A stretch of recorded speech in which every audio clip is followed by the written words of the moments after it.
I remember in February in our hospital, there was a moment when somebody noticed people stealing masks. So, like, usually masks in the hospital are everywhere. They just like there are boxes of it in like closets with equipment.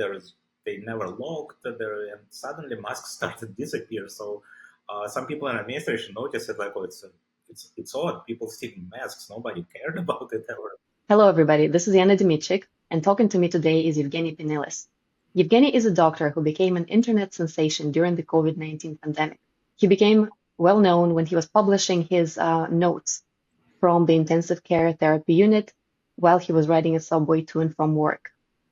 And without further ado, Evgeny, just so that I don't mix up any of your professional titles and terms from your universe, please introduce yourself, tell us about your work, tell us what your typical day is like. Okay. Yes. Hi. No, you're absolutely right. Everything was said correctly. I'm ICU physician, so I don't have any other titles. I work in intensive care unit in one of New York City hospitals. My job is pretty much taking care of patients in intensive care units, so critically ill people, and teach residents, fellows, and medical students of the same. So pretty much being a doctor, being an ICU doctor in particular. So that's pretty much all correct. So intensive care unit, does it mean that the level of stress there is higher than in probably any other unit in the hospital in general? It's a place where the sickest patients from the hospital are, but I wouldn't say it's the highest level of stress. So if you think about the hospital setup, the highest flow and highest stress level probably is emergency department, where patients from everywhere come in. Some people walk in, some people brought by the ambulances, and you have no information about what comes in. You have no idea who is these people and how sick they are. You don't have blood work. You don't have X-rays. So you have to get all this information. In the meantime, trying to get patients stable. So if they come really sick in the emergency department, part of the job of emergency docs is to stabilize patients without having any or much information on them.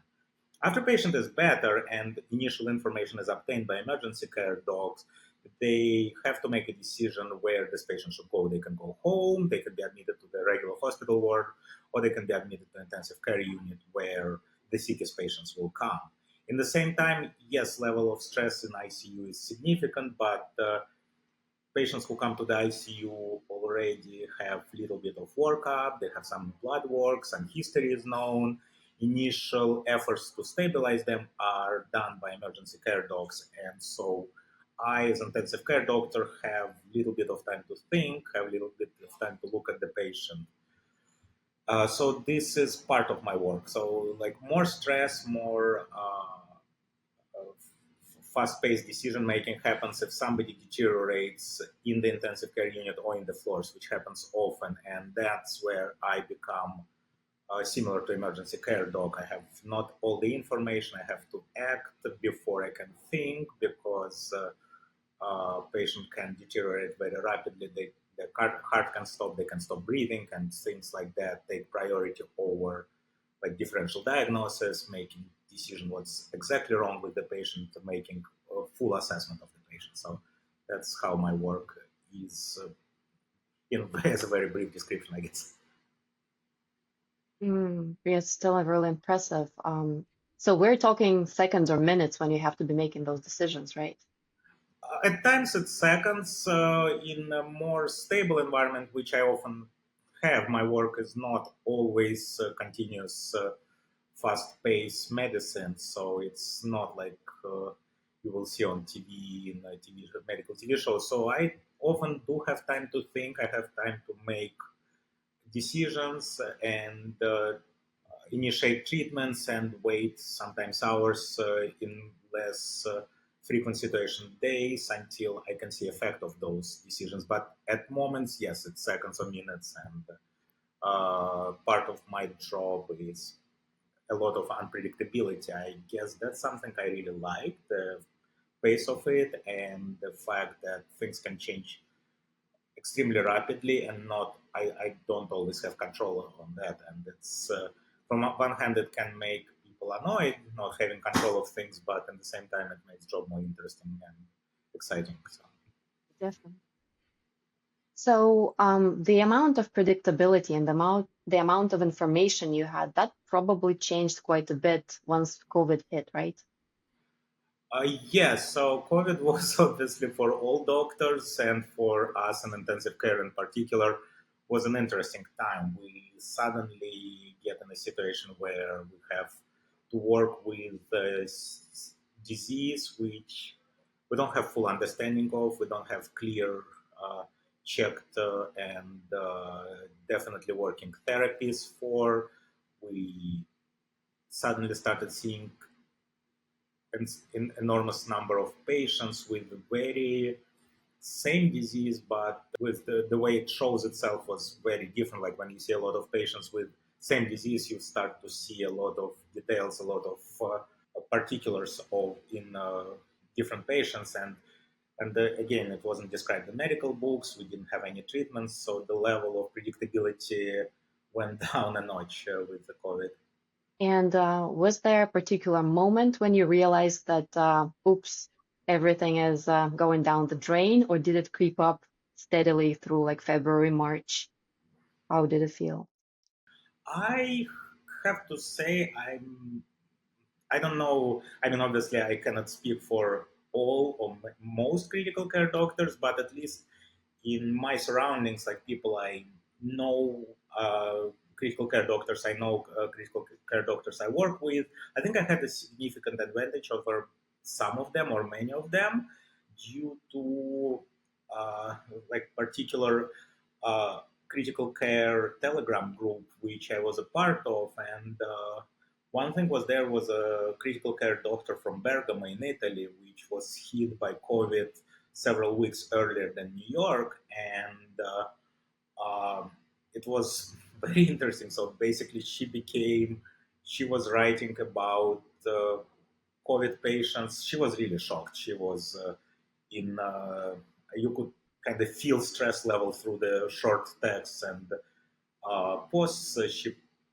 she put in this channel, but yeah, you could see the level of stress, the severity of the disease, how bad the patients are, and how, and mainly how terrible this was a hit over the whole healthcare system. Like nobody in Bergamo was prepared to this influx of like, incredibly sick patients. There were like not enough resources, not enough medications. They were worried about number of ventilators for those patients, and obviously the fact that patients were dying in large quantities in front of your eyes, you could see how bad situation was. And given that New York at that time had zero awareness of COVID, I don't remember what was center of the news, probably something with Trump or something else, but COVID was like somewhere like a last line in the news cycle. And I started to think that we are in trouble, that things will become really bad.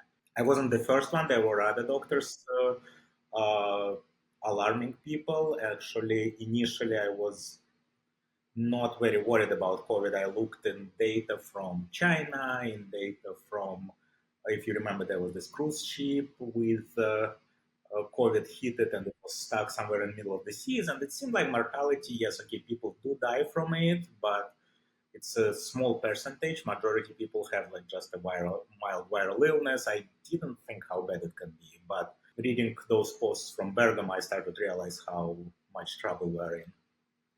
I remember realizing that something was really off back in the early January, because that's when my law office, so it's in Flushing, and so most of my clients are Chinese, and I Hmm. realized the Chinese community has started to behave very differently.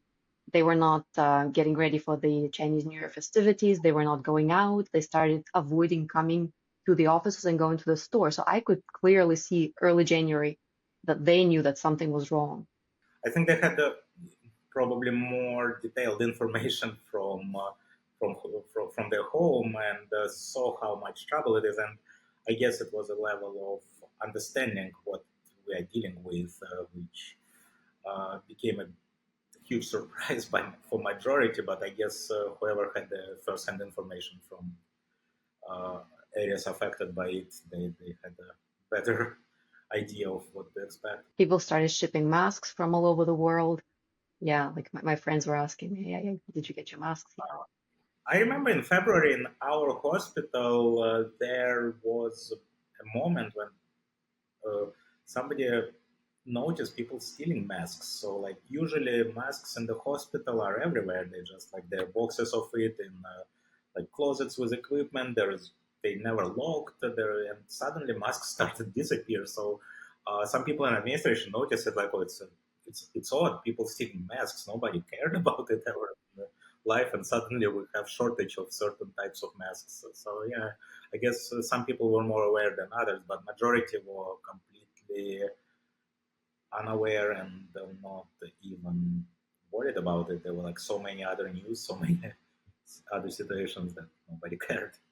But for you personally, like when you saw things developing and becoming really, really bad, what was it like for you, like to cope with this additional stress? Did you have to go into like a survival mode? What were your ways of working with the situation? Yeah, I think when I realized that it will be bad, and when it haven't started yet, but there were more and more signs that things will go down, I got really scared. Again, I had this weird perspective from ICU where like sickest patients are, where the disease shows its worst, and that made me really worried about myself and my loved ones, my family, like my older parents, especially. Also, my brother is older, so I kind of had this rationalization that for me, I was like 30, whatever, 39 at that time, and for my immediate family, for my child, it's probably not as bad, although things can happen, but majority of 40 years old actually okay with COVID, but for my family, for my friends who are older, for their families, it's like a scary moment, scary event, which things can go bad and I can lose people from the family. I was not clear of what to expect, how many people will get sick, what would be real mortality. Again, we had very small samples at the moment, and we didn't know exactly how bad disease can be, how many people would be very ill or die. So it was a moment of huge scare for me. Also, I had scare for society because you could see how uh, quickly things around you change, like stores being closed, people disappear from the streets, people become scared of seeing each other, people become scared of elevators being in closed spaces. So it was very rapid development, and I definitely was worried. I'm not sure I was in survival mode. I kind of used to work a lot, and I used to uh, work in a relatively stressful environment, but I definitely felt a lot of pressure, which wasn't related to work, which was just related to worrying about the future and trying to understand what is going to happen with us, with society, with humanity, pretty much. I mean, it was like a global problem which nobody was prepared for. Right. Did you start writing your notes? I remember they were almost daily, right? Did you start writing them at that frequency during the pandemic, or was that something you were doing before as well? No, I was writing usually short stories uh, from life. Sometimes it was about medicine, sometimes about child, sometimes about like situations at work. Obviously, with uh, I mean, you cannot write about patients per se, but you can write about situation developments and things like that. So I used to write once in a while. When COVID started to be an issue, and I started to write these alarming messages in the friends only mode, like consider to stop partying, consider not to go into crowded spaces, like talk to your older relatives to be very careful, wash your hands, wear a mask. Really nothing special, like very obvious now things, but at that time nobody I really thought about it, I guess, or majority of people didn't think about it. And so my friend told me, like, your notes are useful. People have to understand what's going on. Why don't you open it up, look, so people can share? Out. Okay, sure, why not? And this was like some post about like who COVID is most dangerous for, like about older people, people with diabetes, like these bits of information we already knew. So I opened the post and pretty much went to sleep, I think. And then in the morning, I found out that I have like these thousands of followers and a lot of Hmm. discussions under the post. And then I realized how helpful it may be from even my own psychological way to like kind of talk about the disease, talk about what's going on in the hospitals, talk about treatments we are looking at and we trying at the moment. So not again, it's just new disease, no therapies, and then studies from everywhere. So people started discussing data, share notes, share information. There were a lot of doctors who were talking about their experiences. So it became like a social platform pretty much for me. And I was just writing those notes, like what we're dealing with, how we saw the day, how the day goes, how disease presents itself, how patients look, and what treatments we're trying, what works, what doesn't. And so it was like really helpful psychologically, just you and realize you're not alone in all this. So it's, yeah, that's how it started. So it was helpful to you. You were kind of writing out your own fears and your own trauma and whatever you needed to write out. It really became my venting point was nothing good was happening in sense of like just we saw more and more patients. We were running out of resources. We saw more and more treatments not providing any benefit, and this especially in this first couple of weeks. And just talking about it and seeing that it's a universal problem, like there were doctors from everywhere saying, yeah, or there were also people who haven't seen it yet because obviously it was like just stepwise, like Europe was first one to have all these troubles, and then, or at least in the Western Hemisphere, I guess China's lockdown prevented it from being a global problem there for the beginning. And so in our part of the world, it was started in Italy, which was the Bergamo was like this hot spot. And then many places were Right. not seeing it yet, like even in US, as everything was terrible in New York. And my friends, my colleagues from other states were like, we don't see it. We don't understand what's happening, why, like it's, we think about like fast, rapidly spreading virus, but you guys see that and we see nothing. So, and yeah, it Right. was a big issue in New York for the first weeks, and then everybody else were preparing for the same, and nobody saw it, and then it became a lot of skepticism, a lot of conspiracy theories came out. But yeah, for us, it was reality, and talking about it, hearing other people was really helpful. Did your family do anything, take any special measures to stay safe? Did they go out of town? Did you guys implement any kind of protocols for how you enter the apartment after a day in the hospital?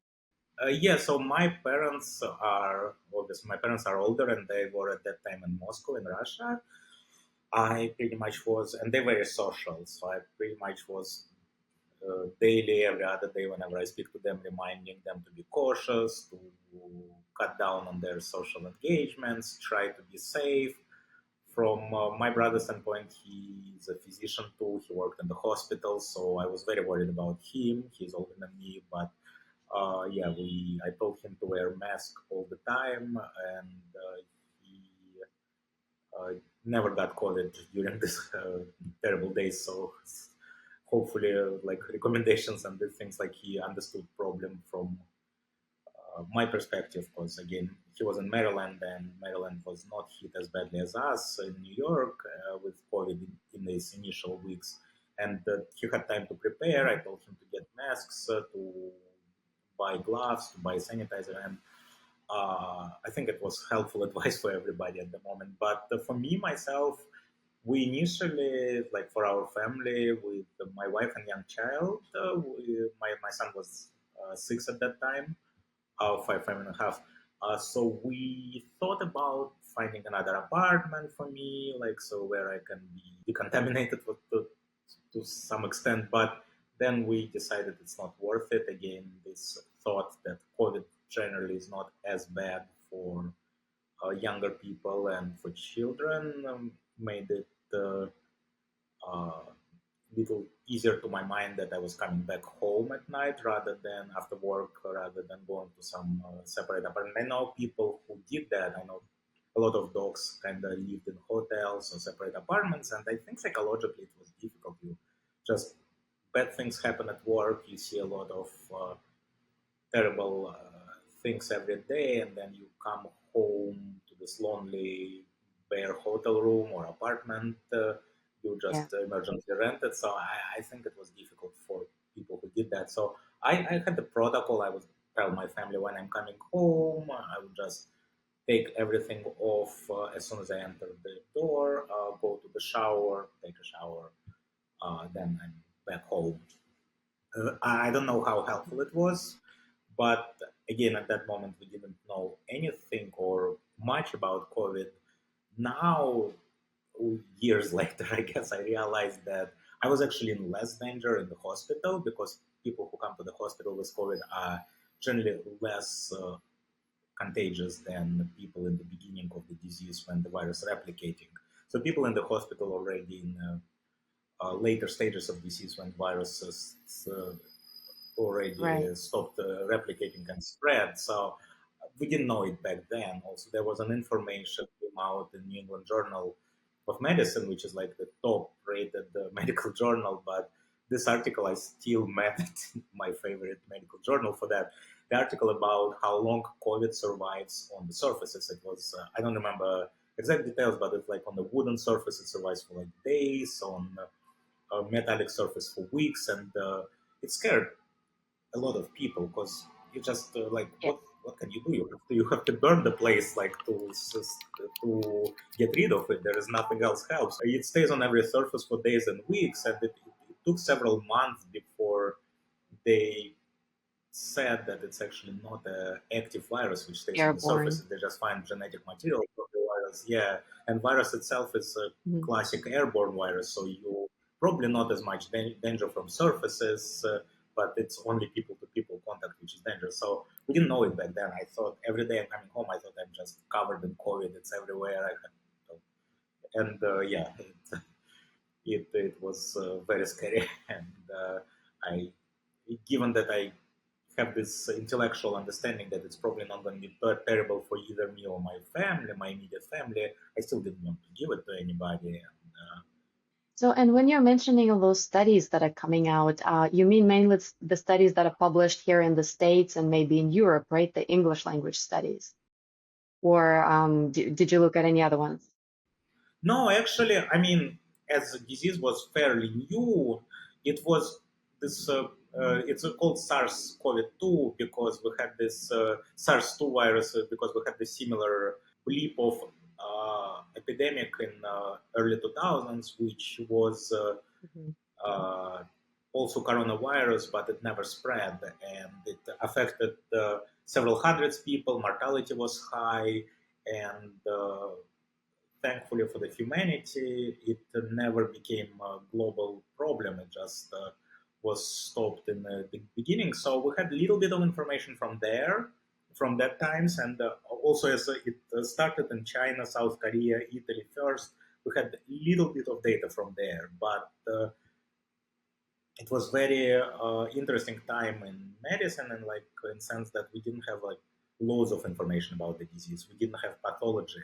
We didn't have yet clear understanding what happens in lungs of their people. The theories which were spread around via YouTube, via Facebook, via other social medias were insane. They were like things which made no sense. There was this doctor from one of New York hospitals who uh, recorded YouTube video talking about how this disease is completely different from anything we see, and it doesn't look like normal viral pneumonia. It looks more like a mountain sickness. And if you analyze it, it was, and he like, if you look at this video, he looked frantic. He looked like he was manic to some extent. He was very agitated. best way to say it. And this video was like it was like a million shares, millions of views from this one emergency room doctor who was talking that this disease is not what we think it is.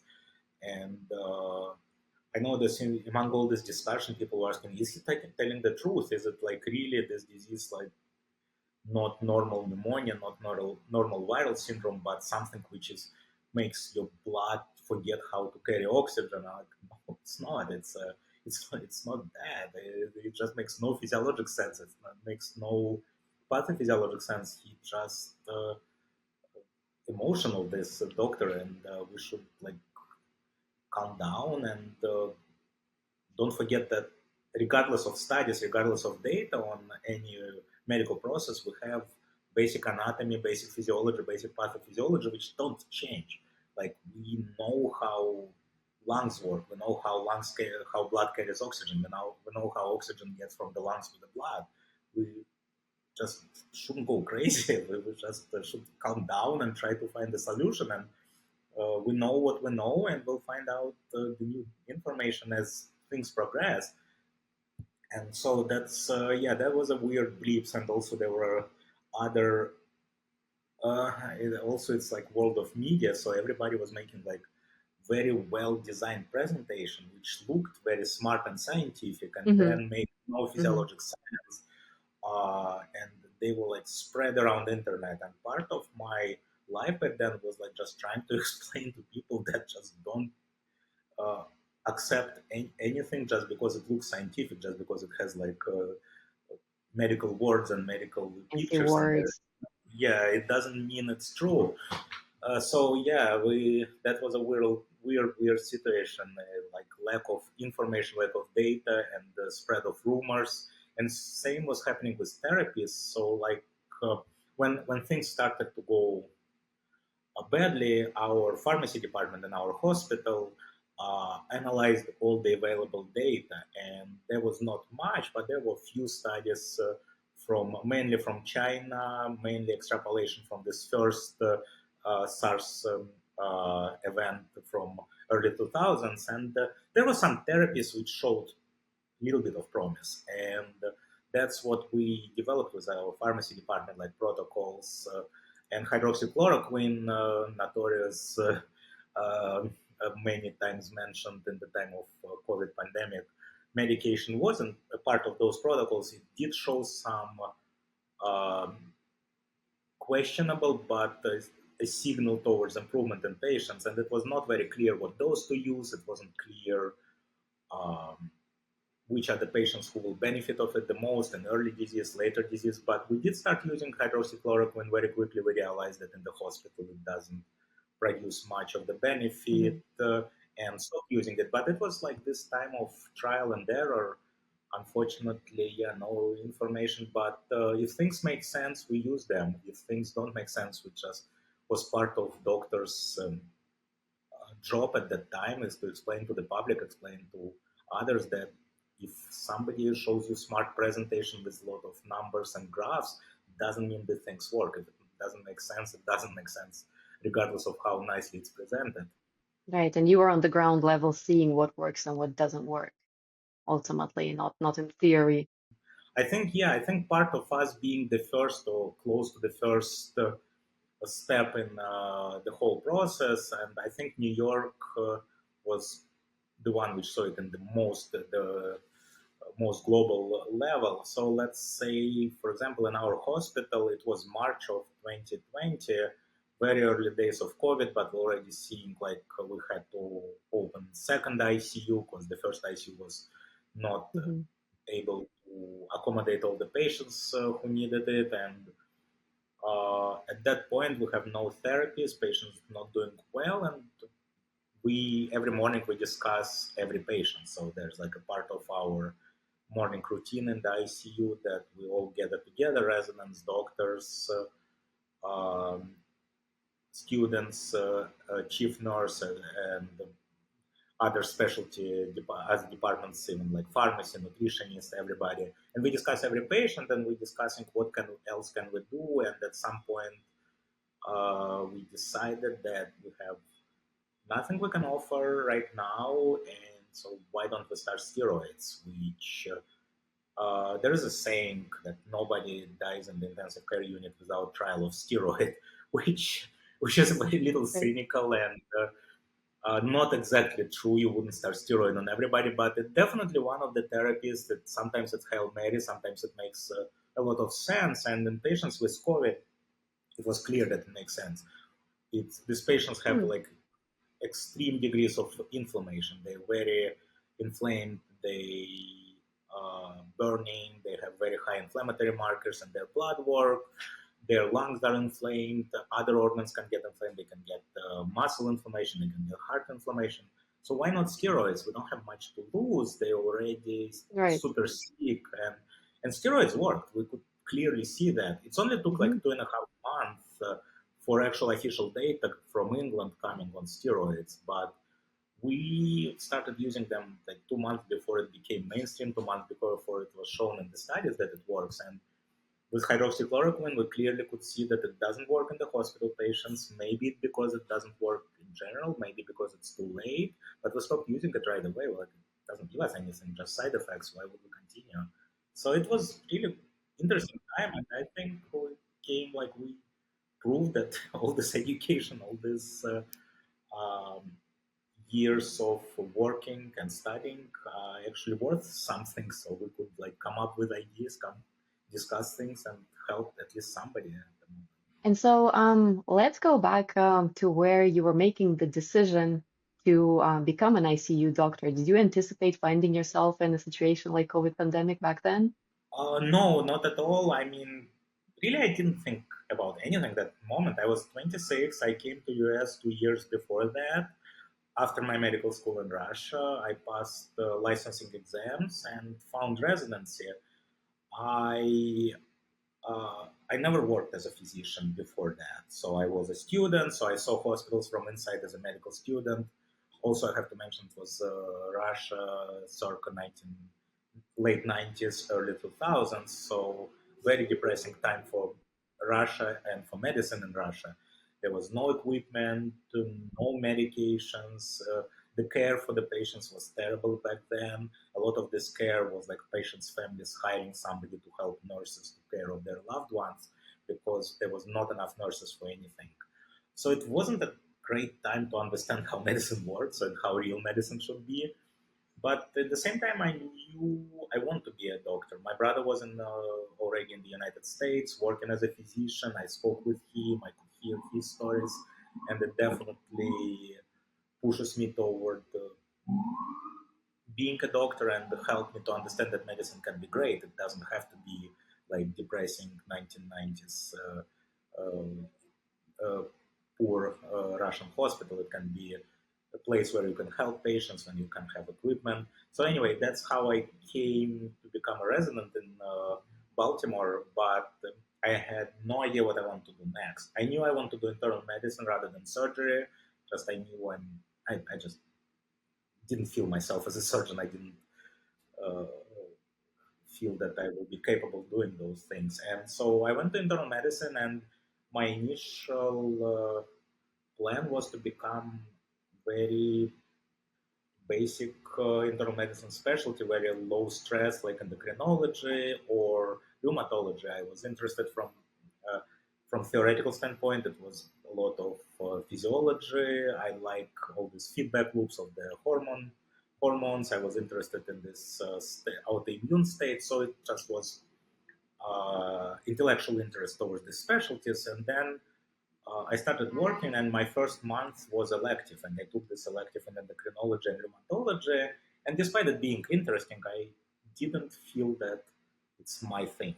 So neither Mhm. endocrinology nor rheumatology proven to be mine.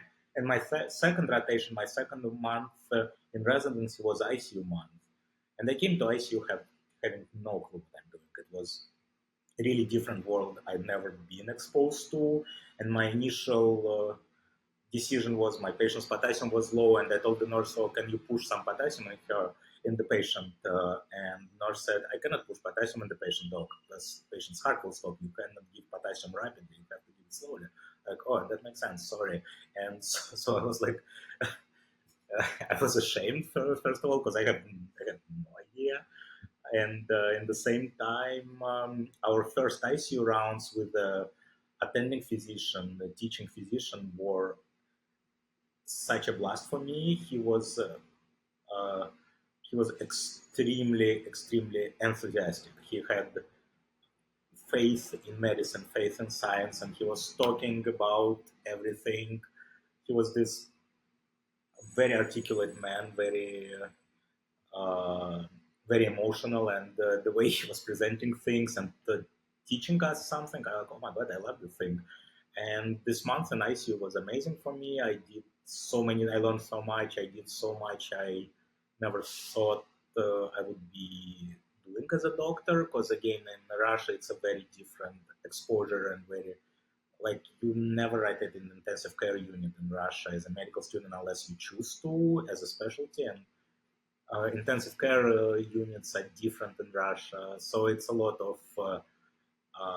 It was a lot of cultural shock for me, I guess, the first month in intensive care unit as a American doctor or as a resident in American hospital, and I fell in love back then. I didn't think about pandemic. I didn't think about what I will experience as an ICU doctor. I just knew I want to do that. So that's. Why?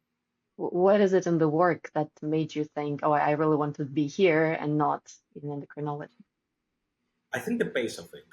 You don't have to wait for weeks for to see the result of your actions. Everything you do affect patient very rapidly. So you can start therapy and see improvement in a day or two. You can um, really quickly see results of anything you're doing, and that I'm generally not very patient person. I don't like to wait for things. I don't. Mm, I'm like moving fast and prefer things to happen fast. And like you know how endocrinology works, you change patients' medications in their office in the office, and then you see them in like 2 months to see if it done anything. And in 2 months, patients come back to your office, and then you make some more decisions and follow up in another month, 2 months, 3 months. So it's not it's definitely different from ICU, where you start medication in the morning and by midday you decide whether it worked or you have to change something. So definitely fit much more to my personality, to my interests, and I don't know. I guess job satisfaction, I would say. interesting. Do you ever get tired of this fast pace? Do you ever feel like, oh, I could really have like a slower day today? Um, well, not yet, I guess. I mean, burnout is a definitely a problem for all the specialties, and emergency department docs and ICU docs have a very high level of burnout in general. So, like up to 40% of ICU docs uh, would experience burnout during their career. I don't think I am yet there or will be there. I don't know. I definitely have days when it's slower. Also, being part of the teaching hospital, I don't have to be like rounding an ICU day in day out. I sometimes you do consults. That's mean when you like different type of work. Sometimes you just work at night, which is again very different from day to day ICU work. So this little bit of different routines or like less of routine, just more variability helps not to get tired. I mean, also nice thing about ICU, when you leave work, you're actually not working. So some specialties, you take pager home, you're being called at night, you're being called when you're off, just being on the phone, being available by the phone, sometimes needing to come to the hospital. In my situation, I finish my day, I sign out my patients to another doctor, and I'm done. I Nobody would call me at home, so it helps because like when I'm on break, I'm on break. Uh, that's probably very important for quality of life and helps to avoid or postpone burnout for my specialty at least. So complete rest from work when you're off is how you recover. I mean, it's you definitely cannot like stop thinking about the patients, especially if there were tough situations at work. But at at least you're not going to get cold, like doctor will have trouble here, somebody else will be cold. Did you ever consider any other career paths other than being a doctor? Like maybe back when you were a kid? Well, probably, but I decided to be a doctor at the tender age of 14, I think. I mean, my family is Oh, almost everybody is physician, including grandparents, uncles, aunts. So too many physicians around. I didn't have any particular passion to anything. So when I had to start thinking about it in like teenage years, I didn't have much of other examples in front of me. So majority of people worked in medicine, like family, even remote family. So if I wanted something else, it was short-lived and not very passionate, I guess. so your whole life basically led you to that path where you now feel very comfortable and feel like you belong. Yeah, it seems like it. I mean, I don't remember being like super passionate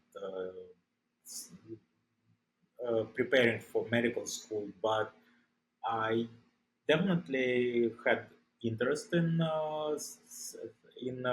specialty.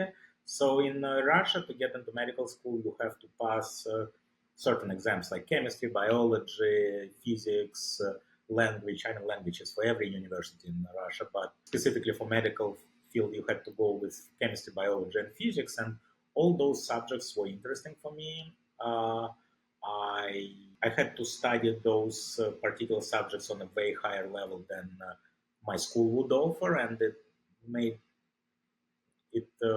it's actually a pleasant feeling when you know something way beyond the majority of your peers. And again, my peers who went to other specialties, like pretty much everybody in my class knew mathematics probably better than me because I wasn't I didn't care much about mathematics. I was like really spending all time studying chemistry and biology. But yeah, it's a pleasant feeling when you kind of opening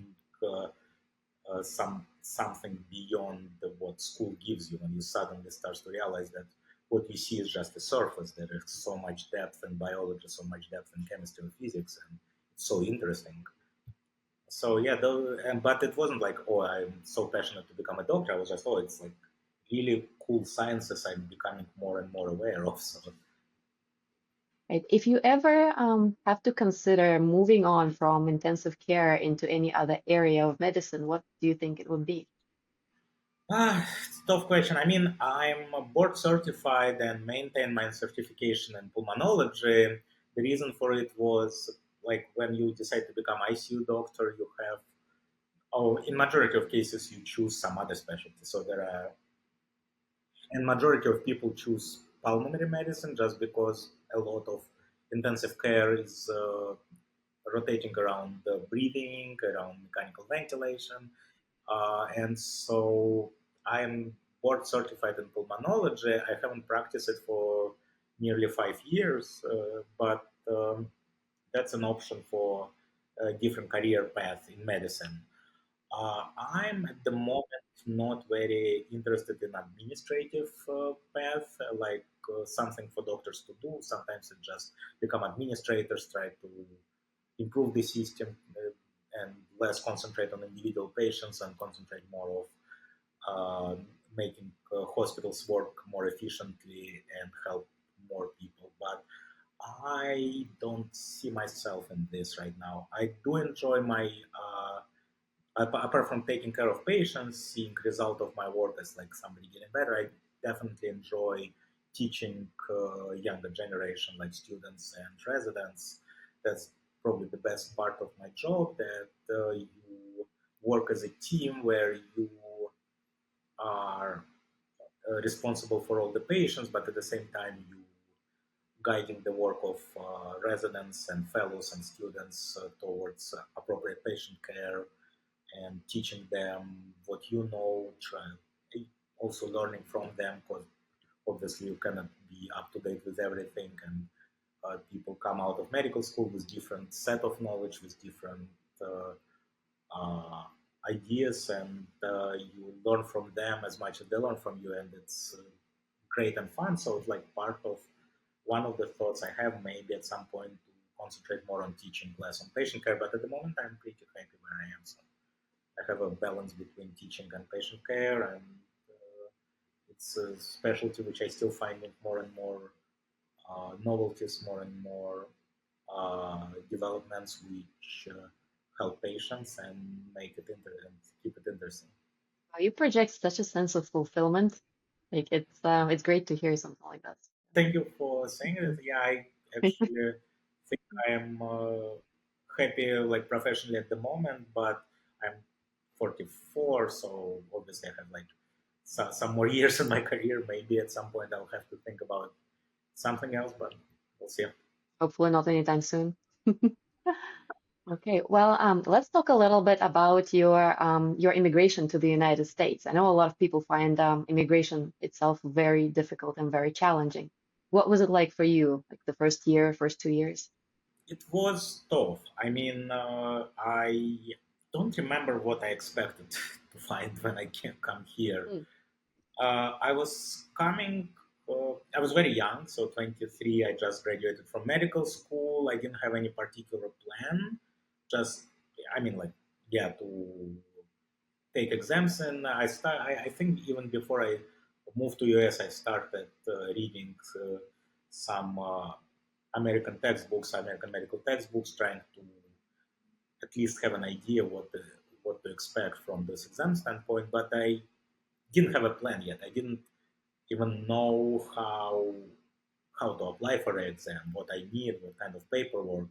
I had my medical diploma, and pretty much it. The rest of my suitcase were like books, favorite CDs with favorite music. Some things had this perception that I'm yeah I just taking what's most interesting for me with me, even though yeah it's majority of these books I never opened since I came. It's like they still some of them I still own them, but I don't remember reading many or most of them.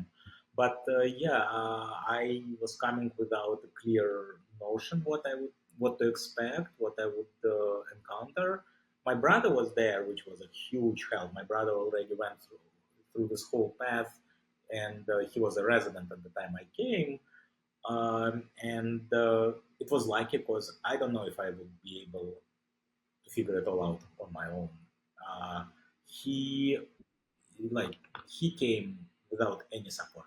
He came just on his own and figured it all out with the help of other people, like who explained things. But he was alone. I came to my brother, and he was a huge help. And really,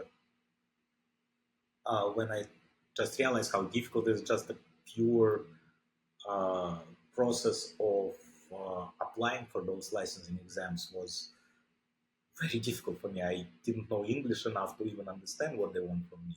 I could read and I could understand medical texts. I could read in English quite well, but this administrative lingua was like really difficult. Those translations of all the documents, that requirements for every exams, there were like so many things I had to figure out in a language I didn't fully understand. Was really tough. Plus, obviously, I came from Moscow, major megapolis, where I had a lot of friends, a lot of social life, and I came to like a small town between Washington and Baltimore, where my brother lived at that time, and it was a huge change of scenery for me, and I was very depressed. I mean, I couldn't understand how to live in an environment like that because there is no public transportation. You cannot go anywhere. You're like stuck to this house, and to go somewhere, you actually need somebody to drive you. It was very different pace of life. It was very different scenery, like small houses, um, no nothing around you. You just trees and houses. That's it. So I was pretty depressed for a few months, but then things started to make sense. So you learn the language a little bit. You realize that people are friendly. Majority of people are friendly. You kind of start seeing people around you again. It's difficult to understand how other people live when you move to another country, but at the same time, everybody tries to help, and when you're 20s, it's easy to make friends, or easier to make friends than when you're 40s. So thankfully, there was a lot of people around who helped, who explained, who were friendly, who supported me, and yeah, eventually, like depression became tolerable. I was able to understand that things make sense, that I can apply for job, I can apply for those exams. So, like slowly but steadily, after a year, I, with again with help of the friends who recommended me, I was able to get a job in a science lab, and it was very interesting. Again, new world, something I never had exposure to. Like my dad is a scientist, but I never paid a close attention how it all works. So suddenly I became like a part of a science team, like a junior part, but still I was there, and it was interesting. It was something very different from what I knew. So and the people there were nice. Majority of them were young and very enthusiastic. Like scientists are very fun people to be around. They just gets worked up and enthusiastic about things majority don't understand, and it's like really fun to watch and be part of. So it's like slowly but steadily things worked out, and I guess uh, I don't know what would happen with me if I didn't move to United States, but I'm happy that my family that I made this decision with the help of my family. Mainly, I wasn't sure what I'm going to do, but they were very insistent on that I should at least try to move and see how things work. It's very important. When and how did you learn to drive? Oh, in Russia. Actually, when my brother left to United States, I was like 19 when he left, or 18, I don't remember. But he left his old Russian car, so I had something to. And my family thought about selling this car, and I go, I'd like to try to drive, and I uh, passed the driving test. So yeah, So you were able to drive when you came here already. yeah, I was able to drive. I didn't have a car, and I didn't have money to get a car, so that was an issue. But then, yeah, again, eventually I bought an old car, so I was able to drive. And then I actually moved to DC. When I found job, I moved to DC area, which also had public transportation. So things worked out. My immigration difficulties are really minuscule and not significant, all things considered. I moved to a house. I didn't have to look for anything. I didn't have to find a place to live. I didn't have to find job like next day. I landed in the United States because I had my brother. Uh, I, I knew I would always have roof above my head and like some food to eat, and I can study if I wanted to. I really wanted to have a job just because it's like a more like of a social engagement, but I didn't have to. Yeah, so it's something to do, but I didn't have to work from day one. I came here, so I could like relax, learn the language, understand the system to some extent, and it definitely was very different immigration experience than even my brother had, uh, who actually came with nothing. And What about something so practical as, let's say, learning to type on the computer? Were you able to like use the computer and type on the computer when you came already? yeah, actually, my family in Russia were pretty advanced in this sense. My dad, actually, in 1989, my dad worked in France for about a year. He's a scientist, and so he brought from France like one of the first laptop computers in the universe. Probably it was like Oh, really old, really terrible computer, but yeah, it was something different. I think our school had like two or three computers, and it was just a huge line to even use it. We have like classes, like computer class every week, I think. So yeah, I had an idea about, and then, but then mid '90s were like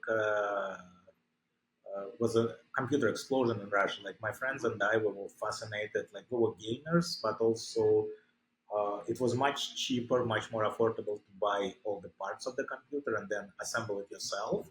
So pretty much everybody, all my peers, including myself, learned how to make a computer out of parts. And I never learned to code or any like programming, but I definitely had a good idea how to deal with computers. since my early teens. So that part was easy. And when I came to the US 2003, computers were not yet such a major part of life. They were there, but it was a different age. I mean, like I'm pretty sure my son who grew up in this information age would be surprised that going back in time to 2003 little part computers, how little part of our life computers were back then. Yeah, you're much more advanced than I was. I grew up in Siberia, and my family did not have a computer until 2000 something. And I remember learning to type on a computer was a major challenge, like learning to type in English. And now I was Moscow boy, it's like a professor's family, so Who were your first friends when you came here? And I don't mean the names, I mean just more like Americans, Russians. How did you find your way? definitely Russians. So my first friends were actually my brother's friends. So uh, I think uh, he's. I mean, I'm pretty sure it was part of his plan because I was uh, kind of confused and depressed. So part of his plan was just to expose me to people around, and so he was inviting his friends frequently from residency. Like he got several other residents from Russia who were his peers in residency, and then some people he worked again Russian, mainly Russians who he worked with in science lab. Like he had a similar path to me. He went his first job was in the science lab, and then he passed the exams and went to residency, so exactly the same thing I've done.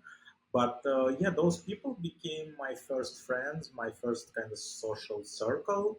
So thankfully to his friends from the lab, I was able to get this job. They were looking for somebody. I got the interview, and they took me, which was really great because I had not much experience, just knowledge of biology, chemistry, etc. But I honestly didn't know how things work. I mean, I knew what flow cytometry is, but I didn't know how to turn on the machine. I just knew why it's there. So it was a huge benefit of a doubt from their side to give me and to hire me. But yeah, thankfully for my friends, I had an interview. The chief of the lab liked me, and she and other scientists were kind enough to teach me how to deal with equipment. I mean, it took several weeks, so I kind of was useless there for the first 2 3 weeks of my job because I had no idea what I'm That's dealing normal. with. I guess so. I mean, to me it was I was very embarrassed. Like, I know what the name of this, but I have no idea how this machine works. Anyway, so first friends were there, and then being in the lab, there were a lot of people from all over the world. It was a very international place. We had scientists from Europe, Africa, Asia, Americans, obviously. So and I guess because everybody was from somewhere, like there was the lab itself was in Washington D.C., but there was not a single person who was born around there. So everybody came from either other Hmm, parts of U.S. or other parts of the world.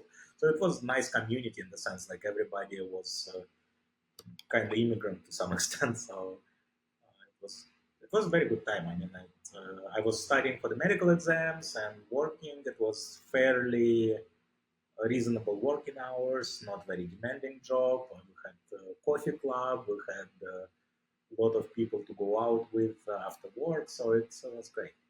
great. And what about your jobs afterwards when you worked in the hospital? When you worked in the hospitals, is it about the same, I would say, immigrant, non-immigrant, newcomers composition, or a little different? No, I mean, hospitals are honestly, I worked in many hospitals in different positions, from like being a junior resident intern until I'm attending now, and the really hospitals are very similar in setup. They can be bigger, they can be smaller, but in general, demographically and culturally, hospitals are very similar. There's mix of people again, but it's in America, especially in New York, it's always a mix of people from everywhere. There are residents. like some of residents are from graduated from American medical schools, some are from foreign medical schools. My hospital has like, I guess like 70-30 mix. About 60-70% of our residents are foreign graduates, and 30-40% are American graduates. So it's a nice mix. Uh, they're all great. I like our selection. Our residency selection is very advanced, and they really get great people in sense of their ability, their readiness to work, and their uh, it's pleasure to work with them. But yeah, it's like every hospital I worked at had certain things which I would change and probably want to be different. But in in majority, wherever I work with, yeah, and the people wise, it was always fine. I mean, I did have one job where it was like more. I guess it was more type A environment. Like everybody was very determined there, career oriented, and it was a little bit more toxic, I guess, with a lot of complaints and was a lot of attempts to, I don't know.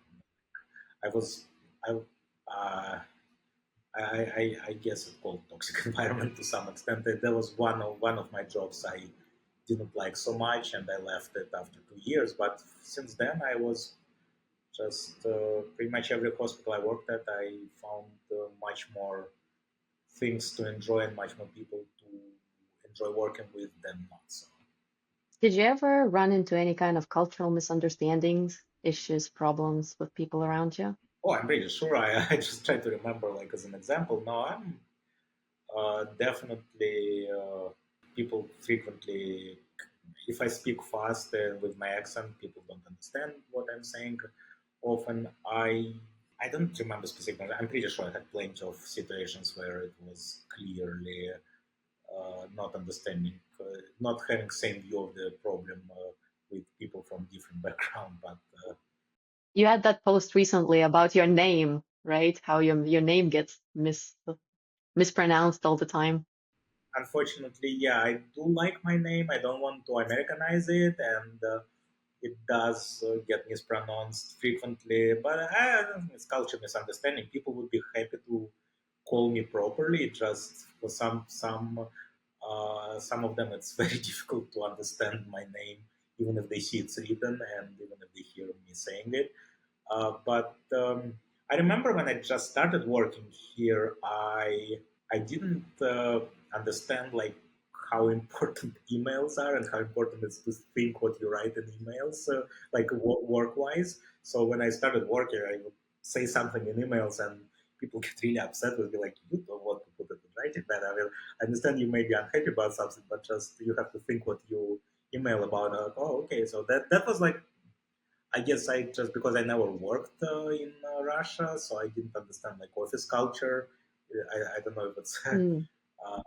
different in Russia now than it is here, but this is certainly was something I had to learn when I started working.